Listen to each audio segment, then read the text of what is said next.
Je suis rentrée aux Beaux-Arts en faisant de la peinture et puis progressivement, je me suis intéressée à la gravure et la sculpture. Maintenant, la céramique occupe une grosse partie de mon travail et le textile aussi est revenu progressivement dans ma pratique.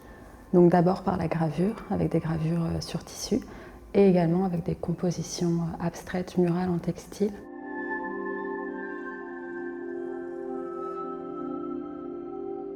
Le point de départ, c'était des photos de famille et j'ai commencé au tout début de mes études aux Beaux-Arts à les réinterpréter. Assez rapidement, j'ai commencé à effacer les adultes de ces photos, à travailler uniquement sur la figure principale. Donc cette jeune fille, c'était moi enfant, donc le point de départ, c'était plutôt des autoportraits. Maintenant, c'est plus comme une sorte de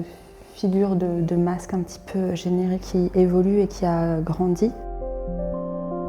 J'essaye d'avoir des postures qui vont être très naturelles, des postures que je vois dans des cours de danse, des postures que je vais prendre moi-même. Elles ont rarement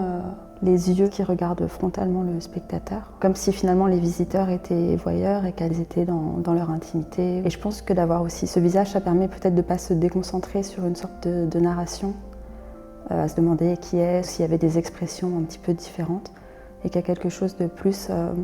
comme un clone ou comme des sœurs, quelque chose qui amène aussi une certaine étrangeté, voire quelque chose d'un peu inquiétant ou oppressant quand c'est dans des expos personnelles où justement on est entouré de ces sculptures.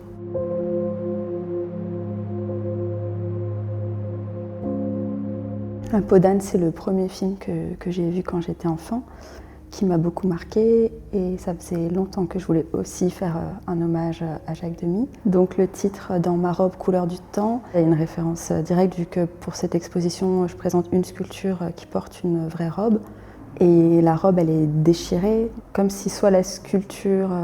voulait jouer et s'habiller, voler les vêtements peut-être de sa mère ou au contraire comme dans le film s'enfuir finalement de cette robe de mariée qui lui est destinée.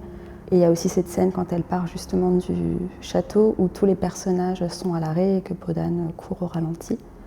que je trouve très belle et j'aimais bien aussi cette espèce de moment et de temps suspendu où je trouve que les sculptures ont pareil l'air figées dans un instant, enfin comme si elles étaient en mouvement mais qu'elles sont réellement arrêtées à un moment donné.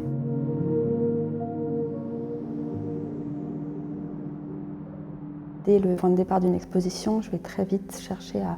essayer de comprendre comment j'ai envie d'organiser l'espace et la scénographie pour que les pièces se répondent entre elles. Dans Peau d'âne, justement, il y a toute la partie dans le château de Peau d'âne, tous les décors sont bleus, et du côté du prince, tous les décors sont rouges. Donc ça me faisait un petit peu penser à ça, d'avoir ces éléments, ces formes qui viennent vraiment répondre aux sculptures, et en même temps sans être justement narratives, qui restent des formes plutôt mystérieuses, un peu organiques, mais qui pour moi racontent aussi la fragilité, la fin de l'enfance, et qui vont aussi être travaillées déjà d'une manière différente, de façon peut-être plus directe, plus spontanée et plus violente aussi au niveau de la façon dont je vais les manier quand je travaille, alors qu'il y a quelque chose de très contenu et retenu dans les sculptures.